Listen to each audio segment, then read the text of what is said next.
Hi, my name's Dee and welcome to Untitled Tarot and welcome to your full moon Halloween Gods at Play reading. Now, if there is a sign in the title below, then it's one of my standard format videos, but the actual reading itself will be taken from a live stream I am doing 6 PM GMT to celebrate Halloween and to celebrate the channel's first birthday. If you're seeing this beforehand, then it's going to have a general reading at the end, but as ever I'm going to look into the full moon and have a discussion of what I see on the full moon. However, I can't do it as good as all the professional astrologers, so there is a link in the description down below for a Facebook page for this channel, where obviously I post these videos and where you'll find my live stream and what have you. When I finally do it, wish me luck. Mars and Mercury retrograde, so let's see if it works. But I also post all of the astrology forecast, weather report type videos that I'm learning from as well. And obviously it's right at the start of the month, or it's right at the start of next month. So there's a lot on there at the moment. I will recommend Ksenia Moore's full moon video, Wonder Girl Astrology's full moon video, and oh, there was a third one I wanted to point out as well. What was it? No, it's gone. I'll remember it at some point. But yes, I'm not going to be looking at the standard astrology because I don't know enough about it yet. I am still learning. I have the pleasure of learning from Rick Levine, who is great. So we'll see how it all goes. So, as I say, Facebook link down below. The good thing about that page as well, it has an inbox. So if you're wanting to contact me directly for a personal reading, then that's the way to do it. And as ever, as I say, if there is a sign in the title down below, there's also a timestamp in the description so that you can get past all of my waffle if you've seen it once already. And get straight to the reading, because really you should watch 3 of them. Watch your moon, obviously it's a full moon reading. Watch your sun, because that's what we're all trained to do now, and that's the I am. But importantly, watch your rising sign. And if you don't know what your rising sign is, there is a link in the description down below where you can get yourself a free birth chart. There's no end of sites on the internet to get hold of that. And so what I'm going to do is I've put a lot of work into this video, so you're going to have to excuse the odd little bit of editing here and there, because there's a lot that I want to say and I want to make sure that I say it right. Now, as you're probably well aware, a full moon is sun opposition moon, and we have the moon at 8 degrees 38 minutes of Taurus, and therefore the sun at 8 degrees 38 minutes of Scorpio. Now, the moon is conjunct Uranus by a small distance of 3 minutes.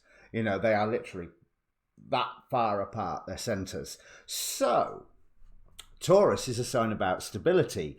Uranus, not so much. Lightning, change, shock, transformation, great revelation.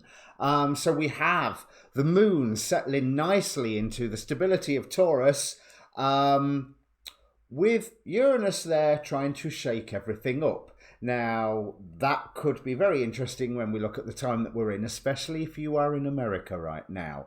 So just because October is very nearly over, do not think that we will escape having some form of October surprise or another. Let's face it, pretty much every day of October has been an October surprise of some form or another. Now, the Scorpio-Taurus axis is one all about growth and change. Let me bring my notes up so that I know what I'm talking about. As the polarity, the Taurus mission is to root in and establish an earthly form, whereas Scorpio has that more transformative element to it. It has an urge to merge, to share resources, with the idea that the creative union will bear even more fruit. So if Taurus is about the shape of things, then Scorpio shifts that shape, and to do that uses its own resources and sometimes others too. Now, with Uranus in the mix there, the shape-shifting may end up being to an entirely new form, or something that initially might appear quite uncomfortable, because shock is exactly that, shock. It is never pleasant, even if it has a good result. You think if you open a door and there's someone that you haven't seen for years and years, and you're really pleased about seeing them, but you didn't expect anybody to be behind that door, you still have that moment of, oh, heck, there's somebody there, until it's like, oh, it's my old mate, and give them a big hug, or a socially distanced elbow bump, or what have you. But you've still had that moment of, so we're looking, really, I don't think we can make plans yet until after the effects of this new moon, or particularly the Moon-Uranus conjunction, has happened. Definitely, with this being the moon, this could be a sudden change in feelings. It could be a sudden change in the home. It could be a sudden change in the emotional environment. And it's Uranus. It could be a sudden change in anything. But it will be something that's fast, and it will cause a shift in whatever it is that you are trying to build.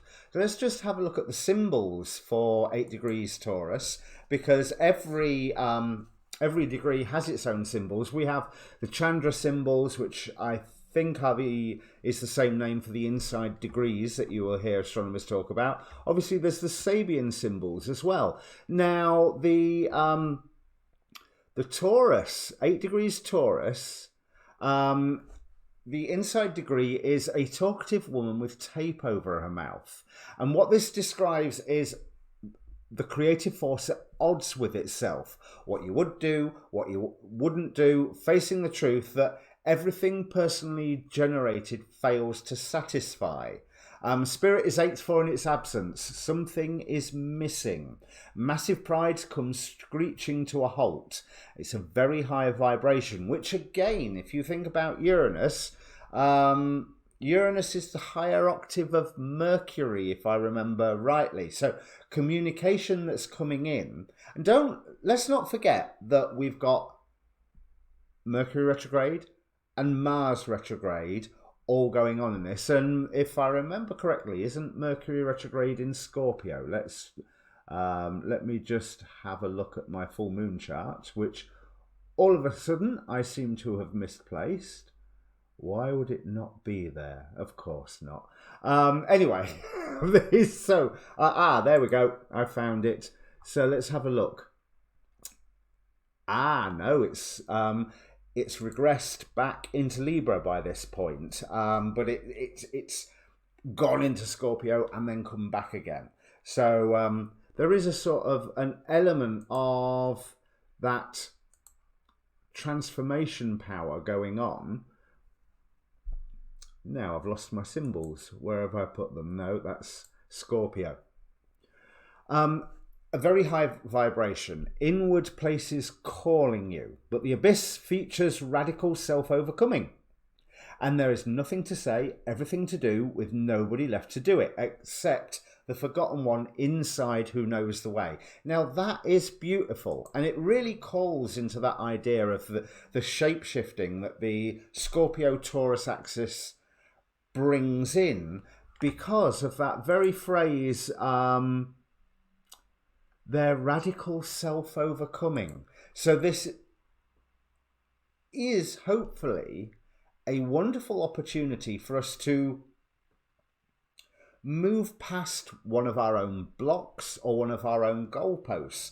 Do not forget that this is the night, right around the world, this is the night where the veil between this world and the next is supposed to be the thinnest. It is also the Celtic New Year. So anything that we set into motion tonight is something that or, you know, under the light of the full moon, which is really a 3-day period, but you can consider the full moon energies to be lasting towards the new moon, where the new moon wipes the slate clean and we start again. But there is support to be had, there is doorways to peer through, there are doorways to look through, and there's information to be received. And again, Uranus, being the higher vibration of Mercury, indicates that element of transformative information. Now, talking about it being the Celtic new moon and any changes that we now could be lasting over for the upcoming year. Sorry, the Celtic New Year, not new moon. Celtic New Year. This degree is ruled over by a degree angel called Rahael. Now, the sun is ruled over. Is ruled by an angel called Sitael, which I will get to later. But what they promise is longevity. This is what the Rahael within 8 degrees Taurus and various other degrees scattered around the zodiac promises health and longevity. So something that we can put into practice now, or something that we can build on the basis of, oh my God, where did that come from, is something that is going to last quite some time. In fact, let me dive into Sitael, who is ruling the sun at 8 degrees Scorpio, and Sitael is ruling both the sun and Jupiter at 20 degrees Capricorn. Now, Jupiter is only just 20 degrees. It's 20 degrees 59 minutes. So one could argue that it's 21 degrees, but I have no doubt that angels work in order and therefore they're going to be a stickler for mathematics. So we are within that 20 degrees Capricorn range, which means that anything that we are bringing into being, gaining that longevity with Rahel, is something that is going to grow. And what Sitael brings is a way to overcome adversity. Let me just have a look at my notes about him. There's yes, he is a seraph invoked to overcome adversity, rules the nobility, and one of the 72 angels of the zodiac, one of the Shem Hamethrash. But with him, with his ability to overcome adversity, both being focused through the sun, the I am, and through Jupiter, the expansive planet, the planet that makes things bigger. Even if Jupiter is still in Capricorn, it's making things bigger according to the rules, but there is a wonderful spirit shining through that sun that I wouldn't be surprised, especially with Uranus in the mix, is, yeah, we will expand with what we are creating to overcome adversity within the rules. And we might make some of those rules up as we are going along. Now, the decans that these are in are also ruled by the goetic spirits. Now, let me move my pad out the way and you can see the cards. So, change camera. And we have, for the moon and for the 8 degrees Taurus, we have Epos for the daytime and Amy for the nighttime. For the sun, we have Gamagin and Raum, and let me just bring the cards for Rahel and Sitael in. So here we have Rahel representing love and submission, which is part of his astrological designations, but Sitael, the creation of all things, which I have to say is a very, very beautiful, beautiful image of what we can create. And we are in a time, especially in America, where creation is called for, where in America you have your vote. Use your vote. Definitely vote. People died so that you could use that vote. Whatever your political leanings are, voting is better than not voting. It means that you are actually exercising your say. And like any election, yeah, it probably is the lesser of two evils. I certainly think that there is a greater and a lesser evil, as I imagine anybody with any opinions about anything to do with American politics thinks one way or another. And a lot of elections, you have to hold your nose. But it's better than just leaving it up to everybody else, I think, is one way to look at it. But there is so much promise of change after we have whatever shock revelation that it is. Now, with the Decans and the Goetic spirits, now the Goetia is the 78, 78, no, that's tarot card, 72 demons that Solomon summoned and bound to build his temple.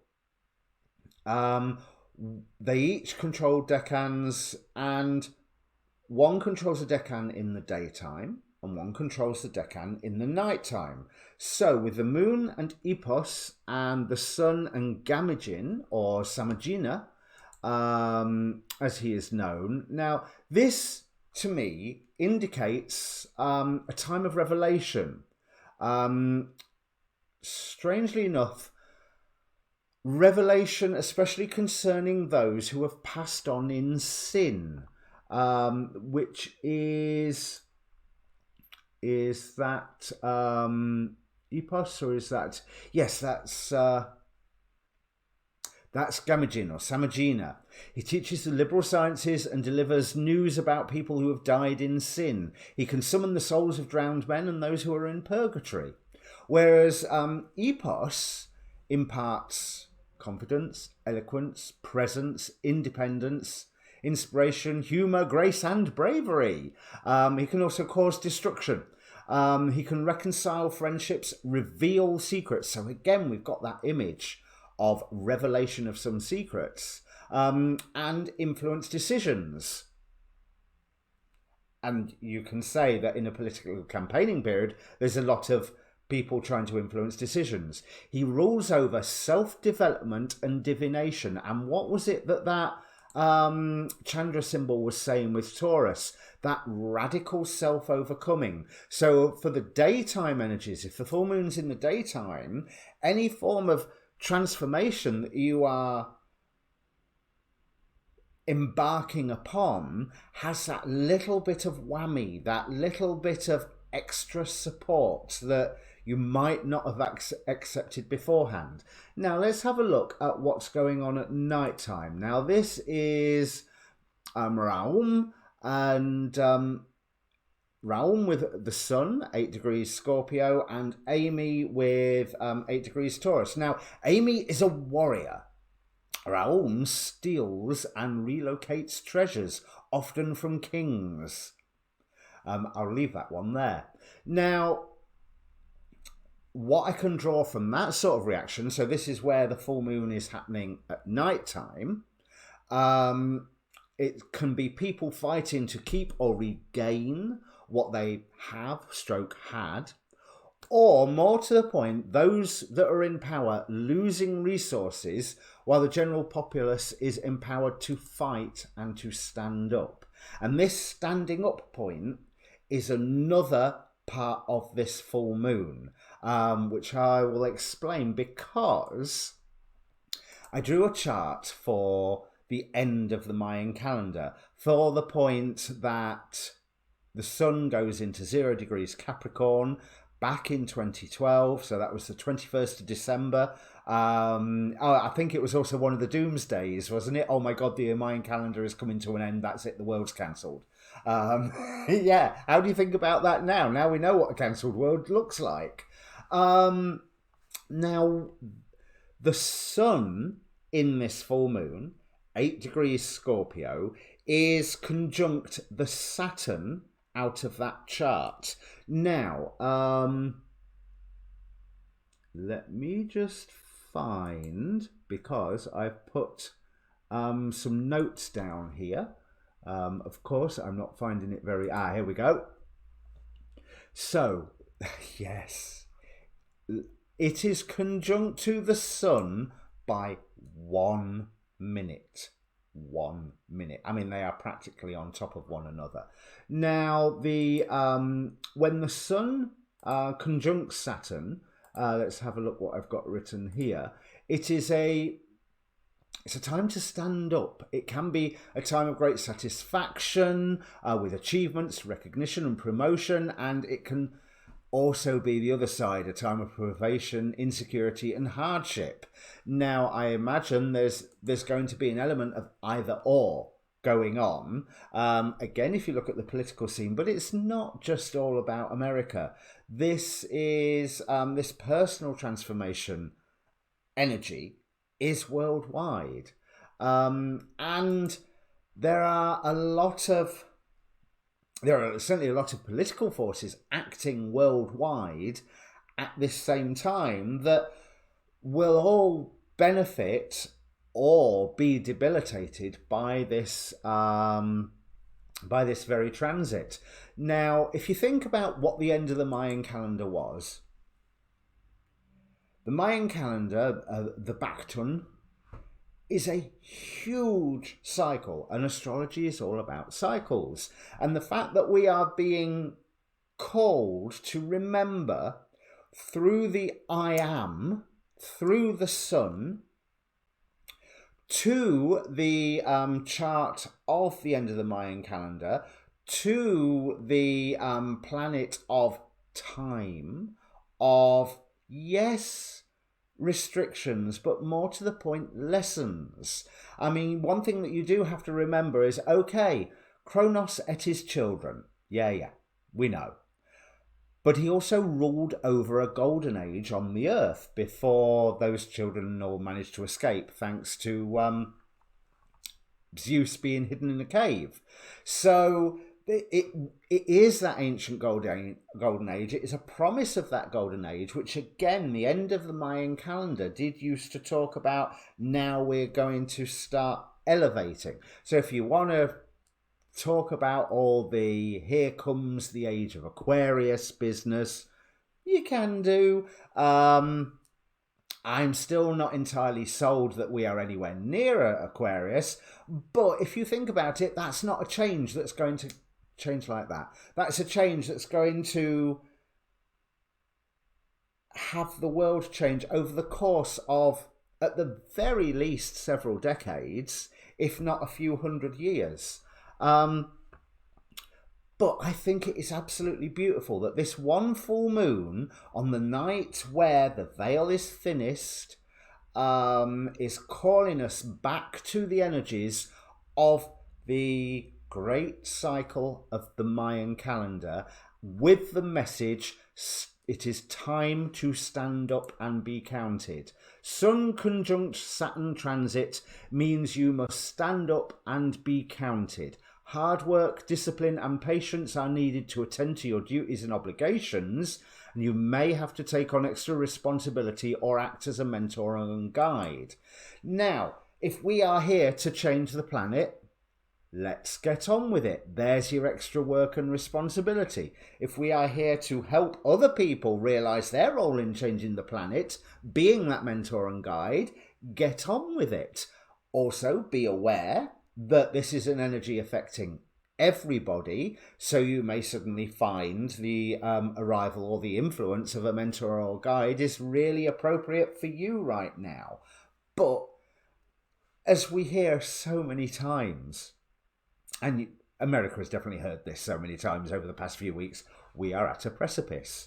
We are at a precipice with the virus. We are at a precipice politically. There are war tensions across the planet. There are political unrest across the planet. And there are people trying to enforce lockdowns. Some for, well, Hopefully all of them for the good reason of trying to get rid of the virus.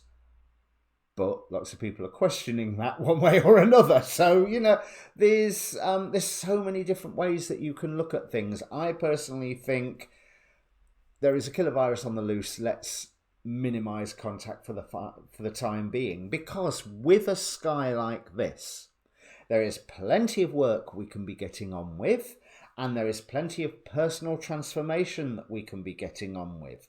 Now, what is also interesting is that this 8 degrees Taurus, let me find my note here, is that of, no, it's the sun. So again, it's that time to stand up and be counted.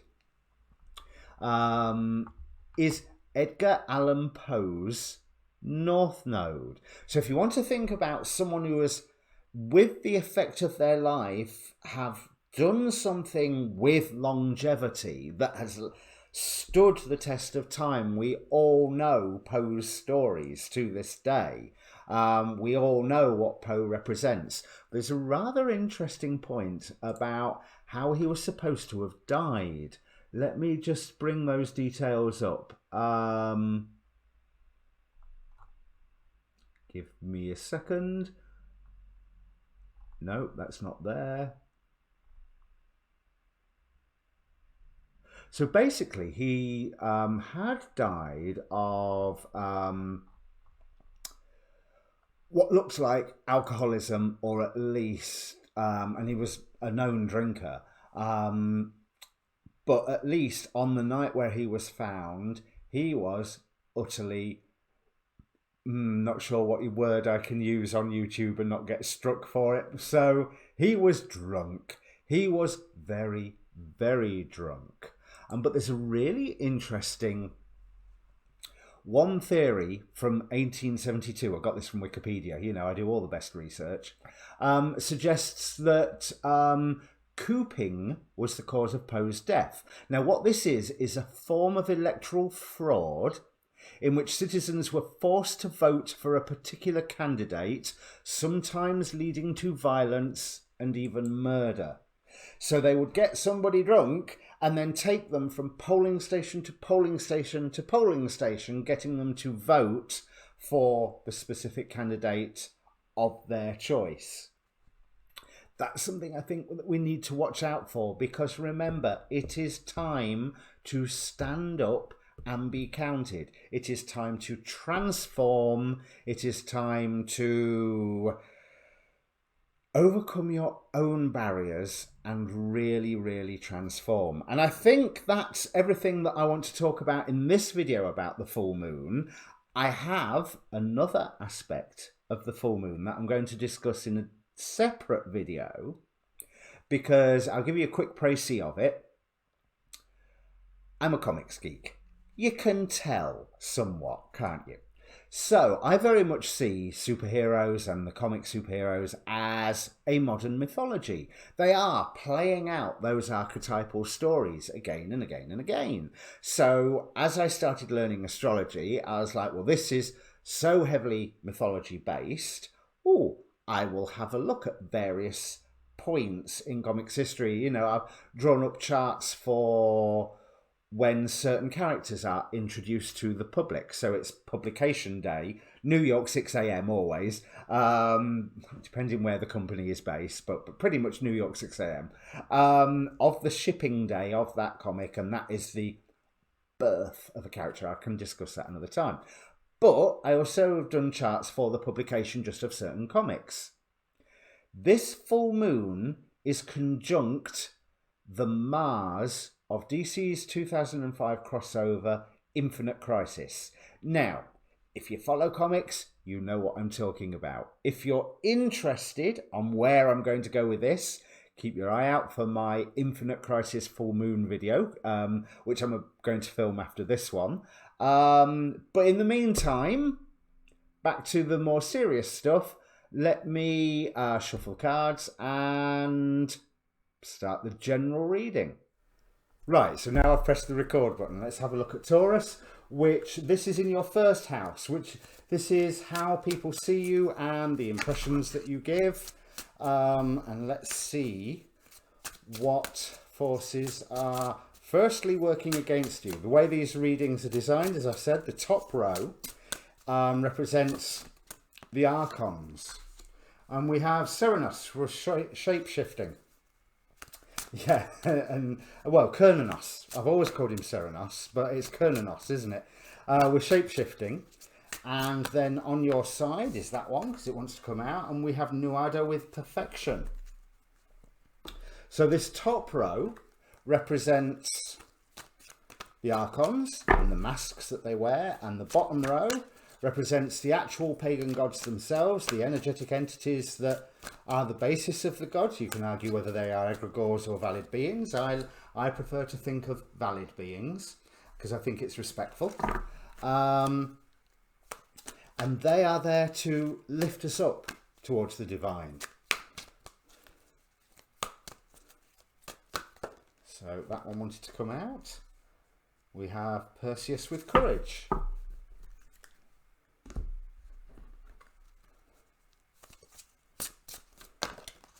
Right. So it's nice to know, as my friend on Skype told me, that I now have 6 people watching. So at least there is, at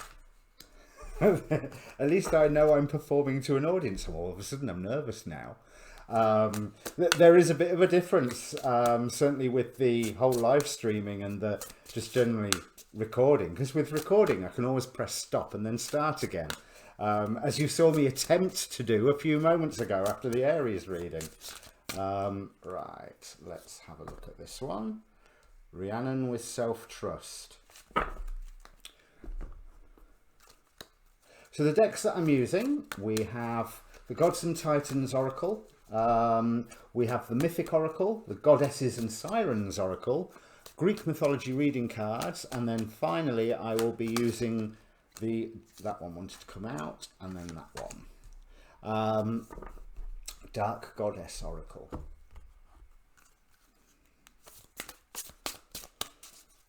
So, trying to see what story we've got. Okay, that one obviously wants to come out. If it starts flying like that, then that's a pretty safe bet. Now, to be honest, Taurus, it looks like goal setting is your issue under this full moon. Now, bear in mind, tonight is the Celtic New Year. So this is more New Year's Day than it is New Year's Eve. So the readings that we get today may have power over the next year. It may be something that will come and go quickly, or it may be something that will last and be a driving force throughout the year. So the gods here that are looking to support you, let me put you onto the big screen. I hope you can see those better than I can, because they are pixelated as anything for me. We have Nuada with perfection, Perseus with courage, Rhiannon with self-trust, Poseidon with avarice, and Ran with abuse. Now, that's an interesting one, and I may just nip and have a read of the book of that one, because that's someone I'm not familiar with. But I almost feel like this is talking about goal setting to get yourself into a better place. It's something that you need to have a look at what resources are around for you that are going to help with your goal setting, because help with whatever your goal is, sorry, I should say. Because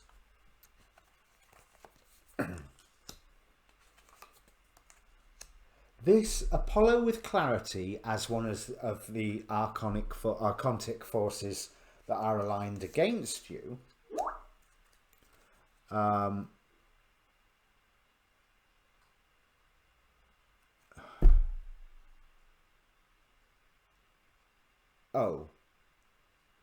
apparently I'm not on YouTube. I'm wondering if I am on Facebook. We will soon find out.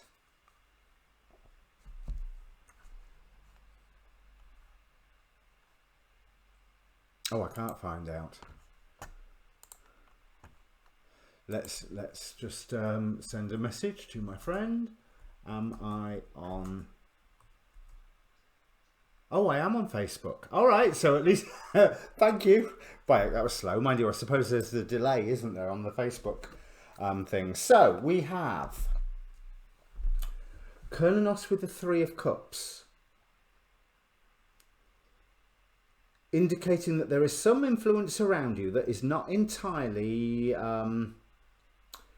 on your side. I'm linking that with the fact that it's almost like you're receiving bad advice. Now, I don't feel with this that the bad advice is actually ill-intentioned.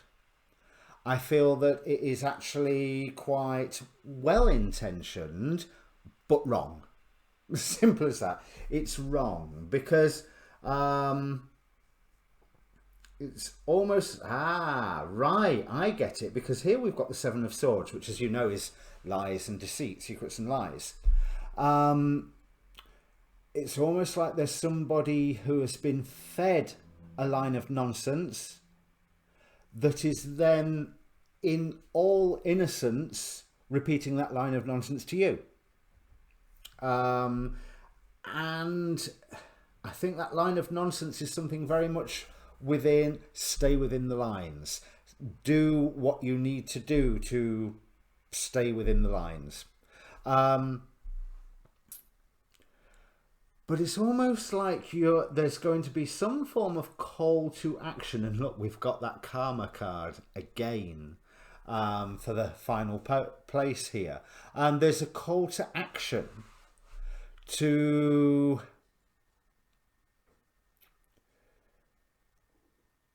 How can I put it? This call to action feels like it's, you've got to do something now. And the real response, it should be along the lines of, nah, no, I don't. No, I don't have to do that. Because it just feels so very contrived, I think is the word to go for. Because often, when I get the new Adder card, I often think of the phrase, don't let the perfect be the enemy of the good. But here, I'm thinking, no, go for the perfect. We have the Nine of Wands with it. You're nearly there. There is a rebirth by wanting to go for some perfection that you are already able to visualize and able to see, because we have this followed immediately with the Ten of Cups. Happiness. If you've watched any of my readings before, it's the happy, happy, joy, joy card. The Sun is the main one, and this is the second main one. If you've got the courage to reach out and grab it. Two of Cups, again, same as appeared in the Aries. A lot of these cards have come out exactly the same, haven't they? And you saw me shuffle. So there's a lot of themes that are going on quite the same. It's almost like you need to try and find some trust within yourself, with Rhiannon and self-trust here, that is it more important to be good at being you, or is it more important to be different from all the rest? Now, I would say that the advice is to go on, so what if you are doing something that is the same as somebody else has done? That's fine. That's okay. You can do that.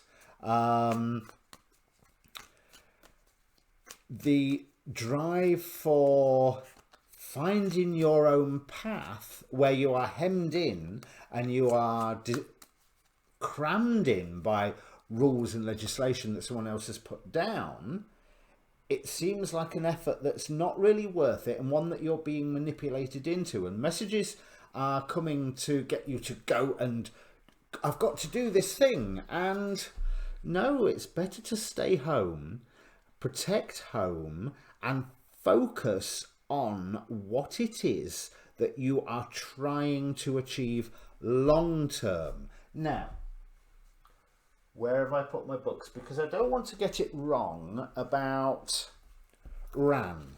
So let's have a look what she's all about.